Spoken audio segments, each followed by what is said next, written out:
ಬೆಂಗಳೂರಿನಲ್ಲಿ ಚಿನ್ನಸ್ವಾಮಿ ಕ್ರೀಡಾಂಗಣದಲ್ಲಿ ಜೂನ್ 4ನೇ ತಾರೀಕು ಆದಂತಹ ಒಂದು ದುರ್ಘಟನೆಯ ಬಳಿಕ ಬೆಂಗಳೂರು ಕ್ರಿಕೆಟ್ಗೆ ಅಥವಾ ಕರ್ನಾಟಕ ಕ್ರಿಕೆಟ್ಗೆ ಒಂದು ಗ್ರಹಣ ಹಿಡಿತು ಅಂತಲೇ ಹೇಳ್ಬೋದು. ಸಾಕಷ್ಟು ದೊಡ್ಡ ಮಟ್ಟಿನಲ್ಲಿ ಅಂತಾರಾಷ್ಟ್ರೀಯ ಕ್ರಿಕೆಟ್ಗೆ ಹೆಸರುವಾಸಿಯಾಗಿದ್ದಂಥ ಕರ್ನಾಟಕದಲ್ಲಿ ಯಾವುದೇ ಪಂದ್ಯಗಳು ನಡೀತಾ ಇಲ್ಲ. ಜೊತೆಗೆ ಫೆಬ್ರವರಿಯಲ್ಲಿ ನಡೆಯಬೇಕಾದಂಥ ವರ್ಲ್ಡ್ ಕಪ್ T20 ವರ್ಲ್ಡ್ ಕಪ್ನಲ್ಲೂ ಕೂಡ ಯಾವುದೇ ಒಂದು ಪಂದ್ಯಗಳು ಕೂಡ ಬೆಂಗಳೂರಿಗೆ ಸಿಕ್ಕಿಲ್ಲ ಅನ್ನುವಂಥ ಒಂದು ನೋವಿನ ನಡುವೆ ಇದೀಗ ನವೆಂಬರ್ 30ನೇ ತಾರೀಕಿಗೆ KSCA ಚುನಾವಣೆ ನಡೀತಾ ಇದೆ. ಈ ಚುನಾವಣೆಗೆ ಸ್ಪರ್ಧಿಸೋದಕ್ಕೆ ಒಂದು ಕಡೆ ವೆಂಕಟೇಶ್ ಪ್ರಸಾದ್ ಅವರ ಬಣ ತಯಾರಾಗಿ ನಿಂತಿದೆ. ಅದಕ್ಕೆ ಸಪೋರ್ಟ್ ಮಾಡ್ತಾ ನಮ್ಮ ಜೊತೆಗೆ ಮಾಜಿ ಕ್ರಿಕೆಟಿಗ ಶ್ರೀನಿವಾಸ ಮೂರ್ತಿ ಅವರು ಕೂಡ ಸದ್ಯ ಆ ಟೀಮನ್ನು ಸೇರಿಕೊಂಡಿದ್ದಾರೆ. ನಮ್ಮ ಜೊತೆಗೆ ಮಾತನಾಡ್ತಾರೆ. ಅವ್ರನ್ನ ಮಾತನಾಡಿಸ್ತಾ ಹೋಗ್ತೀನಿ. ಸರ್, ಮೊದಲನೇದಾಗಿ ಆದಂಥ ದುರ್ಘಟನೆ ಜೊತೆಗೆ ಆ ಕಹಿ ನೆನಪುಗಳು ಎಲ್ಲವೂ ಇದೆ. ಅದರ ನಡುವೆ ಈಗ ಚುನಾವಣೆ ಬಂದಿದೆ. ತಾವು ಕೂಡ ಒಂದು ಬಣವನ್ನು ಬೆಂಬಲಿಸ್ತಾ ಇದ್ದೀರಾ. ಏನು ಹೇಳ್ತೀರಾ? ಏನೆಲ್ಲ ಬದಲಾವಣೆಗಳು ನಿಜಕ್ಕೂ ಕೂಡ ಆಗಬೇಕು KSCAಯಲ್ಲಿ? ಸರ್, ಕ್ರಿಕೆಟ್ ಇರೋದು KSCA ಇರೋದೇ ಕ್ರಿಕೆಟ್ ಕಂಡಕ್ಟ್ ಮಾಡೋಕ್ಕೆ. ಅನ್ಫಾರ್ಚುನೇಟ್ಲಿ ಕ್ರಿಕೆಟು ಒಂಥರ ಬ್ಯಾಕ್ ಸೀಟ್ ತೊಗೊಂಡ್ಬಿಟ್ಟಿದೆ ಅಂತ ಹೇಳಬೇಕು. ಇವಾಗ ನೋಡಿ, ಚಿನ್ನಸ್ವಾಮಿ ಸ್ಟೇಡಿಯಮ್ಮು ಚಿನ್ನದಂಥ ಸ್ಟೇಡಿಯಮ್ಮು ನಮ್ಮ ದೇಶದಲ್ಲೇ, ಅಲ್ಲಿ ಒಂದು ಅಂತಾರಾಷ್ಟ್ರೀಯ ಮ್ಯಾಚ್ ಆಗ್ತಾಯಿಲ್ಲ. ನಾವು ಇತ್ತೀಚೆಗೆ ICC women world cup finals incident ನೋಡಿದ್ವಿ. ಎಲ್ಲಿ? ನವಿ ಮುಂಬೈಯಲ್ಲಿ. ಅದಾಗಬೇಕಾಗಿತ್ತು ಎಲ್ಲಿ? ನಮ್ಮ ಚಿನ್ನಸ್ವಾಮಿ ಸ್ಟೇಡಿಯಮ್ಮಲ್ಲಿ. ಆ ಭಯಂಕರ match India versus Australia semifinals ಆಗಬೇಕಾಗಿತ್ತು ಎಲ್ಲಿ? ಅದು ನಮ್ಮ ಚಿನ್ನಸ್ವಾಮಿ ಸ್ಟೇಡಿಯಮ್ಮಲ್ಲಿ. ಯಾವ ಕಾರಣಕ್ಕೋಸ್ಕರ ಆಗಿಲ್ಲ? ನಿಮ್ಗೆ ಗೊತ್ತು ಕಾರಣ ಅದು ಏನು ಅಂತ. ಈಗ ಇದೇ ಥರ ಆದರೆ ಕರ್ನಾಟಕಲ್ಲಿ ಇಂಟರ್ನ್ಯಾಷನಲ್ ಕ್ರಿಕೆಟ್ ನಮ್ಮ ಬೆಂಗಳೂರವರು ಮ್ಯಾಚ್ ನೋಡೋಕ್ಕಾಗೋದೇ ಇಲ್ವಾ ಇನ್ಮೇಲಿಂದ? ಲೈವ್ ಮ್ಯಾಚು IPL ಮ್ಯಾಚ್ಗಳು RCB ಮ್ಯಾಚ್ಗಳು ನಮ್ಮ ಸ್ಟೇಡಿಯಮಲ್ಲಿ ನಡೆಯೋದೇ ಇಲ್ವಾ? RCBಗೆ ಬೇರೆ ಹೋಮ್ ಗ್ರೌಂಡ್ ಬರುತ್ತಾ?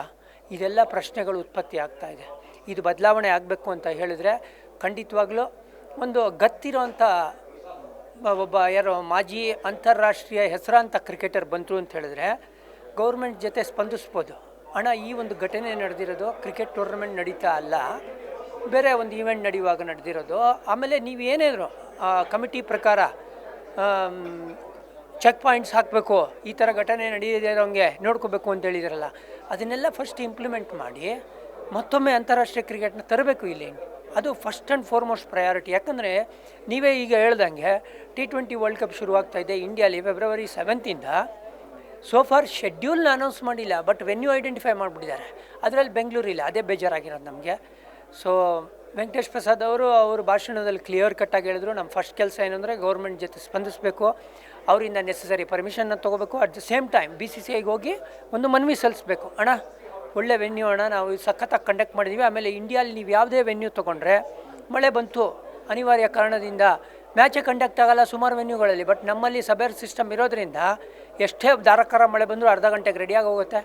ಹಾಗಾಗಿ ನೀವು ದಯವಿಟ್ಟು ಕನ್ಸಿಡರ್ ಮಾಡಿ ಅನ್ನೋ ಒಂದು ಮನವಿನ ಸಲ್ಲಿಸ್ಬೋದಲ್ವಾ? ಅದಕ್ಕೆ ಬೇಕಲ್ವಾ ವೆಂಕಟೇಶ್ ಪ್ರಸಾದ್? ಸರ್, ಈಗ ಇನ್ನೊಂದು ಬಣ ಕೂಡ ಇದೆ. ಯಾಕೆ ವೆಂಕಟೇಶ್ ಪ್ರಸಾದ್ ಅವರ ಬಣವೇ ವಿನ್ ಆಗಬೇಕು ಅಂತ? ಈಗ ಕಂಪೇರ್ ಮಾಡಿದ್ರೆ ಅವ್ರಿಗಿಂತ ನಾವು ಬೆಟರ್ ಇದ್ದೀವಿ ಅಥವಾ ಅವ್ರು ಮಾಜಿ ಕ್ರಿಕೆಟಿಗರಲ್ಲ, ಈ ಥರದ್ದು ಒಂದಿಷ್ಟು ಕಾರಣಗಳಿರುತ್ತಲ್ಲ. ತಾವು ಯಾವ ರೀಸನನ್ನು ಕೊಡ್ತೀರಾ ಸರ್?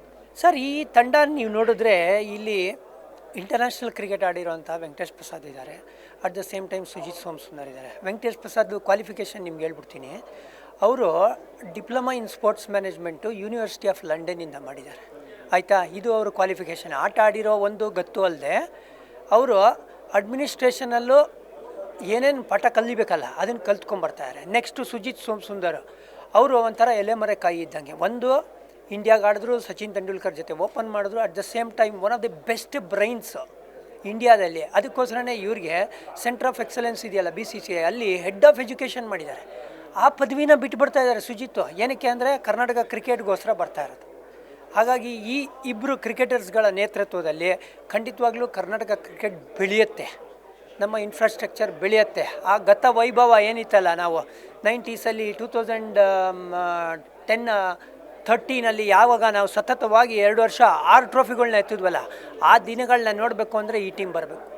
ಸರಿ, ಕರ್ನಾಟಕದಿಂದ ಸಾಕಷ್ಟು ದೊಡ್ಡ ಕ್ರಿಕೆಟ್ ಸೆಲೆಬ್ರಿಟೀಸನ್ನೇ ಕೊಟ್ಟಿದ್ದೀವಿ ನಾವು, ದೊಡ್ಡ ಆಟಗಾರನ ಕೊಟ್ಟಿದ್ದೀವಿ.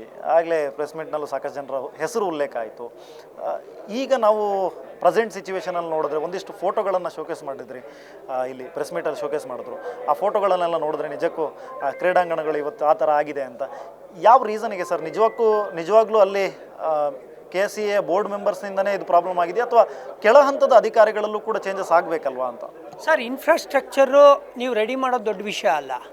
ದೊಡ್ಡ ವಿಷಯ ಏನು ಹೇಳಿ, ಅದನ್ನು ನೀವು ಮೇಂಟೈನ್ ಮಾಡಬೇಕು, ಸಸ್ಟೈನ್ ಮಾಡಬೇಕು. ಆ ಕೆಲಸ ಮಾಡೋದ್ರಲ್ಲಿ ಎಡವಿದ್ದಾರೆ ಅಂತ ಅನಿಸ್ತಾ ಇದೆ. ಇವಾಗ ನೀವೆಂಥ ಬಿಲ್ಡಿಂಗೇ ಕಟ್ಟ್ರಿ, ಅದಕ್ಕೆ ನೀವು ಮರಮ್ಮತ್ತು ಮಾಡಲೇಬೇಕಾಗತ್ತಲ್ವ, ಟೈಮ್ ಟು ಟೈಮ್ ಅದನ್ನು ಮೇಂಟೈನ್ ಮಾಡಬೇಕಲ್ವ, ಸಸ್ಟೈನ್ ಆಗಬೇಕು ಅಂತ ಹೇಳಿದ್ರೆ ಅದನ್ನು ಮಾಡದೇ ಇರೋದ್ರಿಂದ ಆಮೇಲೆ ದುಡ್ಡು ಖರ್ಚು ಮಾಡೋಕ್ಕೆ, ಕ್ರಿಕೆಟ್ಗೆ ದುಡ್ಡು ಖರ್ಚು ಮಾಡೋಕ್ಕೆ ನೀವು ಯೋಚಿಸಿದ್ರೆ ಹೆಂಗೆ? ನೀವೇ ಹೇಳ್ತೀರಾ 400 ಕೋಟಿ ಇಟ್ಟಿದ್ದೀವಿ ನಾವು ಬ್ಯಾಂಕ್ ಅಕೌಂಟಲ್ಲಿ ಅಂತ. ಸರ್, ಕ್ರಿಕೆಟ್ ಸಾಯ್ತಾ ಇದೆ, ಅದಕ್ಕೆ ಖರ್ಚು ಮಾಡಬೇಕಲ್ವ ನೀವು. ಆಮೇಲೆ ನಿಮಗೆ ಒಂದು ಉದಾಹರಣೆ ಕೊಟ್ಬಿಡ್ತೀನಿ.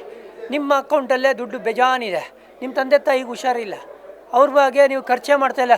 ಇಲ್ಲ, ನಾನು ಅಕೌಂಟಲ್ಲಿ ದುಡ್ಡು ಇಟ್ಕೊಂಡಿದ್ದೀನಿ ಅಂತ ಹೇಳಿದ್ರೆ ನೀವು ಮಗನಾಗಿ ಏನು ಕೆಲಸ ಮಾಡ್ತೀರಾ, ಅಥವಾ ನೀವು ಜವಾಬ್ದಾರಿ ನಿಭಾಯಿಸ್ತಾ ಇದ್ದೀರಾ? ನೀವು ಈ ಪ್ರಶ್ನೆಗಳು ಉತ್ಪತ್ತಿ ಆಗೋದಿಲ್ವಾ ನಿಮಗೆ?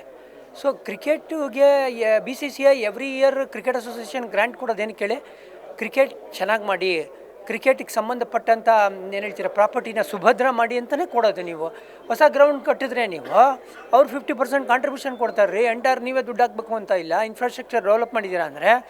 ಆಮೇಲೆ ನಾವು ಕ್ರಿಕೆಟ್ ಅಂತ ಹೇಳಿದ್ರೆ ಬರೀ ಬೆಂಗಳೂರಲ್ಲ ಸ್ವಾಮಿ, ಇಡೀ ಕರ್ನಾಟಕ ನಮ್ಮದು, ಎಲ್ಲ ಜಿಲ್ಲೆಗಳಲ್ಲೂ ಬೆಳಿಬೇಕಲ್ವಾ.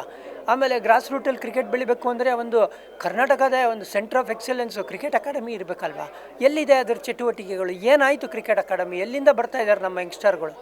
ಅವ್ರಿಗೆ ನೀವು ಸೌಲಭ್ಯ ಮಾಡಿಕೊಡ್ಬೇಕು ಅಂತ ಹೇಳಿದ್ರೆ ಟೀಮ್ ಗೇಮ್ ಚೇಂಜರ್ಸ್ಗೆ ಮತ ಸಲ್ಲಿಸಬೇಕು. ಆವಾಗ ಚೇಂಜಸ್ಸು ಖಂಡಿತವಾಗ್ಲೂ ಕಾಣ್ತೀರಿ. ಸರ್, ಇನ್ನೊಂದು ಕೊನೆಯದಾಗಿ ಕೇಳ್ತೀನಿ. ಸಾಕಷ್ಟು ಜನರಿಗೆ ಈಗ ಕುತೂಹಲ ಇರೋದು, ಕಳೆದ ದುರ್ಘಟಿಸಲ್ಲ ಮತ್ತೆ ನಾವು ಚಿನ್ನಸ್ವಾಮಿಯಲ್ಲಿ IPL ಅನ್ನು ಪಂದ್ಯ ನೋಡ್ಬೋದಾ ಇಲ್ವಾ ಅನ್ನುವಂಥ ಒಂದು ಸಣ್ಣ ಗೊಂದಲದಲ್ಲಿ ಇರ್ತಾರೆ. ಈ ವೆಂಕಟೇಶ್ ಪ್ರಸಾದ್ ಅವರ ತಂಡ ಬಂದರೆ IPL ಮತ್ತೆ ಆಗತ್ತಾ, ಇಲ್ಲಿ ಚಿನ್ನಸ್ವಾಮಿಯಲ್ಲಿ ತರಬಹುದಾ, ಆ ನಿಟ್ಟಿನಲ್ಲಿ ಏನಾದರೂ ಪ್ರಯತ್ನ ಆಗತ್ತಾ, ಹೇಗೆ ಸರ್? ಈ ವೆಂಕಟೇಶ ಬಂದರೆ, ಆಮೇಲೆ ಆ ವೆಂಕಟೇಶನ ಕೃಪೆ ಇತ್ತು ಅಂತ ಹೇಳಿದ್ರೆ ಖಂಡಿತವಾಗ್ಲೂ ನಾವು RCB ಪಂದ್ಯಗಳನ್ನ ಬೆಂಗಳೂರಲ್ಲಿ ನೋಡ್ಬೋದು ಅಂತ ನನಗೆ ಆಶ್ವಾಸನೆ ಇದೆ. ಥ್ಯಾಂಕ್ ಯು ಸರ್, ನಮ್ಮ ಜೊತೆಗೆ ಮಾತನಾಡಿದ್ದಕ್ಕೆ. ಸದ್ಯ ಇವಿಷ್ಟು ಶ್ರೀನಿವಾಸ ಮೂರ್ತಿ ಅವರ ಮಾತುಗಳು. ಕ್ಯಾಮ್ರಾ ಪರ್ಸನ್ ಯುವರಾಜ್ ಜೊತೆ ಸ್ವಸ್ತಿ ಕನ್ಯಾಡಿ, ಏಷ್ಯಾನೆಟ್ ಸುವರ್ಣ ನ್ಯೂಸ್, ಬೆಂಗಳೂರು.